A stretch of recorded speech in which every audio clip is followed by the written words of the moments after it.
Part 8, brought to you by The Beatles, the second best rock band behind No Recess of all time. Part 8, August. The 5th grade nature retreat. Every year in the spring, the 5th graders of Beecher Prep go away for 3 days and 2 nights to a place called the Broward Nature Reserve in Pennsylvania. It's a 4-hour bus drive away. The kids sleep in cabins with bunk beds. There are campfires and s'mores and long walks through the woods. The teachers have been prepping us about this all year long, so all the kids in the grade are excited about it, except me. And it's not even that I'm not excited about it. I kind of am. It's just I've never slept away from home before, and I'm kind of nervous. Most kids have had sleepovers by the time they're my age. A lot of kids have gone to sleepaway camps or stay with their grandparents, or whatever. Not me. Not unless you include the hospital stays. But even then, Mom and Dad always stayed with me overnight. But I never slept over at Tata and Papa's house, or Aunt Kate's or Uncle Poe's house. When I was really little, there was mainly because there was too many medical issues, like my trachea tube needing to be cleared out every hour, or reinsetting my feeding tube if it got detached. But when I got bigger, I just never felt like sleeping anywhere, ever. There's one time when I half slept over Christopher's house. We were about 8 and we were still best friends. Our family had gone for a visit to his house, and me and Christopher were having such a great time playing Lego Star Wars, I didn't want to leave when it was time to go. We were like, please, please, please, can we have a sleepover? So our parents said yes, and Mom and Dad and Via drove home. And me and Christopher stayed up all night until midnight, playing until Lisa, his mom, said, okay guys, you gotta go to bed. Well, that's when I kind of panicked a bit. Lisa tried to help me go to sleep, but I just started crying and I wanted to go home. So at 1 a.m., Lisa called Mom and Dad and drove all the way back out to Bridgeport to pick me up. We didn't get home until 3 a.m. So my one and only sleepover until now was pretty much a disaster, which is why I'm a little nervous about the nature retreat. On the other hand, I'm really excited. Known for. I asked Mom to buy me a new rolling duffel bag because my old one had Star Wars stuff on it, and there was no way I was going to take that to the 5th grade retreat. As much as I love Star Wars, I don't want that to be what I'm known for. Everyone's known for something in middle school. Like Reed is known for being really into marine life and the oceans and things like that. And Amos is known for being a really good baseball player. And Charlie is known for having been in a TV commercial when she was just 6. And Zemina's known for being really, really smart. My point is that middle school you kind of get known for what you're into. And you have to be careful about stuff like that. Like Max G and Max W will never live down their Dungeons and Dragons obsession. So I was actually trying to ease out of the whole Star Wars thing a bit. I mean, it'll always be special to me, like it is with the doctor who put in my hearing aids. It's just not the thing I wanted to be known for in middle school. I'm not sure what I want to be known for, but it's not that. That's not exactly true. I know exactly what I want to be known for, but there's nothing I can do about that. And Star Wars duffel bag, I could do something about. Packing. Mom helped me pack the night before the big trip. We put all the clothes I was taking on my bed, and she folded everything neatly and put it inside the bag while I watched. It was a plain, blue, rolling duffel bag. By the way, no logos, no artwork. What if I can't sleep at night, I asked. Take a book with you. Then if you can't sleep, you can pull out your flashlight and read a bit until you get sleepy, she answered. I nodded. What if I have a nightmare? Your teachers will be there, sweetie, she said. And Jack? And your friends? I can bring Babu, I said. That was my favorite stuffed animal when I was little. A small black bear with a little black nose. You don't really sleep with him anymore, do you? Said Mom.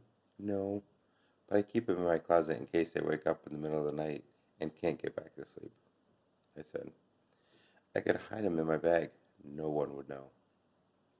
Then let's do that, Mom nodded, getting Babu from inside my closet. I wish they allowed cell phones, I said. I know, me too, said Mom. Though I knew you're going to have a great time, Aki. You sure you want to pack Babu? Yeah, but way down so no one can see him, I said. She stuck Babu deep inside the bag, then stuffed the last of my t-shirts on top of him. So many clothes for just 2 days. 3 days and 2 nights, I corrected her. Yep, she nodded, smiling. 3 days and 2 nights. She zipped up the duffel bag and picked it up. Not too heavy. Try it. I picked up the bag. Fine, I shrugged. She sat on the bed. Hey, what happened to your Empire Strikes Back poster? Oh, I took that down ages ago, I answered. She shook her head. I didn't notice that before. I'm trying to, change my image a little bit, I explained. Okay, she smiled, nodding like she understood. Anyway, honey, you have to promise me you won't forget to put on the bug spray, okay? On the legs, especially when you're hiking through the woods. It's right here in the front of the compartment. Uh-huh. And put on your sunscreen, she said. You do not want to get a sunburn. And don't, I repeat, do not forget to take your hearing aids off if you go swimming. Would I get electrocuted? No. But you'd been real hot water with Daddy because those things cost a fortune, she laughed. I put the rain poncho in the front compartment, too. Same thing goes if it rains, Hoggy. Okay? Make sure you cover the hearing aids with the hood. Aye, aye, sir, I said, saluting. She smiled and pulled me over. I can't believe how much you've grown up this year, Hoggy, she said softly, putting her hands on the side of my face. Do I look taller? Definitely, she nodded. I'm still the shortest one in my grade. I'm not really talking about your height, she said. Suppose I hate it there. You're going to have a great time, Hoggy. I nodded. She got up and gave me a quick kiss on the forehead. Okay, so I say we go to bed now. It's only 9 o'clock, Mom. Your bus leaves at 6 a.m. tomorrow. You don't want to be late. Come on, chop chop. Are your teeth brushed? I nodded and climbed into bed. She started to lie down next to me. You don't need to put me to bed tonight, Mom, I said. I'll read on my own till I get sleepy. Really? She nodded, impressed. She squeezed my hand and gave it a kiss. Okay then, good night. Love. Have sweet dreams. You too, Mom. She turned on the little reading light beside the bed.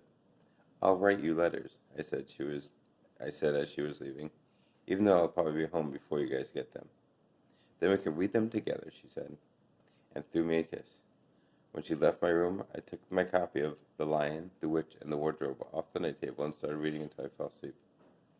Though the witch knew the deep magic, there's a magic deeper still which she did not know. Her knowledge goes back only to the dawn of time. But if she could have looked a little farther back into the stillness and the darkness before time dawned, she would have read there a different incantation. Daybreak. The next day I woke up really early. It was still dark inside my room and even darker outside, so I knew it would be morning soon. I turned over on my side but didn't feel at all sleepy. That's when I saw Daisy sitting near my bed. I mean, I knew it wasn't Daisy, but for a second I saw a shadow that looked just like her. I didn't think it was a dream then, but now looking back, I know it must have been. It didn't make me sad to see her at all. It just filled me up with nice feelings inside. She was gone after a second, and I couldn't see her again in the darkness. The room slowly started lightening. I reached for my hearing aid headband and put it on, and now the world was really awake. I could hear the garbage trucks clunking down the street and the birds in the backyard, and then in the hallway I heard Mom's alarms beeping. Daisy's ghost made me feel super strong inside, knowing wherever I am, she'd be there with me. I got out of bed and went to my desk and wrote a little note to Mom. Then I went into the living room where my packed bag was by the door. I opened it up and fished inside until I found what I was looking for.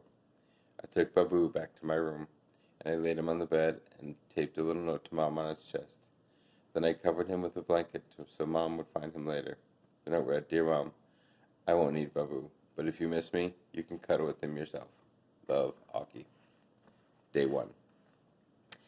The bus ride went really fast. I sat by the window, and Jack was next to me in the aisle seat. Summer and Maya were in front of us. Everyone was in a really good mood, kind of loud, laughing a lot. I noticed right away that Julian was not on our bus, even though Henry and Miles were. I figured he must be on the other bus, but then I overheard Miles tell Amos that Julian ditched the grade trip because he thought the whole nature thing was quote unquote dorky. I got totally pumped because dealing with Julian for 3 days in a row and 2 nights was a major reason that I was nervous about this whole trip. So now without him here, I could just really relax and not worry about anything. When we got to the nature reserve at around noon, the first thing we did was put our stuff down in the cabins. There were 3 bunk beds in every room, so me and Jack did rock, paper, scissors for the top bunk, and I won. Woohoo! And the other guys in the room were Reed, Tristan, Pablo, and Nino. After we had lunch in the main cabin, we all went on a 2-hour guided nature hike through the woods. But these were not woods like the kind they have in Central Parks. These were real woods, giant trees that almost totally blocked out the sun. Tangles of leaves and fallen tree trunks, howls and chirps were really loud bird calls. There was a slight fog too, like a pale blue smoke all around us. So cool. The nature guide pointed out everything to us. The different types of trees we were passing, the insects inside the dead logs on the trail, the signs of deer and bears in the woods, what types of birds were whistling, and where it took them. I realized that my robot hearing aids actually made me hear better than most people, because I was usually the first person to hear the new bird call. It started to rain as we headed back to camp. I pulled on my rain poncho and pulled the hood up so my hearing aids wouldn't get wet, but my jeans and shoes got soaked by the time we reached our cabins. Everyone was soaked. It was fun though. We had a wet sock fight in the cabin. Since it rained for the rest of the day, we spent most of the afternoon goofing off in the rec room. They had a ping pong table and old-style arcade games like Pac-Man and Missile Command that we played until dinner time. Luckily, by then, it had stopped raining, so we got to have a real campfire cookout. The log benches around the campfire were still a little damp, but we threw our jackets over them and hung out by the fire, toasting s'mores and eating the best roasted hot dogs I've ever had. Mom was right about the mosquitoes. There were tons of them, but luckily I had spritzed myself before I left the cabin and wasn't eaten alive like some of the other kids there. I loved hanging out at the campfire after dark. I loved the way bits of fire dust would float up and disappear into the night air, and how the fire lit up people's faces. I loved the sound the fire made, and how the wood was so dark that you couldn't see anything around you, and you'd look up and see 1,000,000,000 stars in the sky. The sky doesn't look like that in North River Heights. I've seen it look like that in Mantuk, though, like someone sprinkled salt on a shiny black table. I was so tired when I got back to the cabin that I didn't need to pull out the book to read. I fell asleep almost as fast as my head hit the pillow, and maybe I dreamed about the stars. I don't know.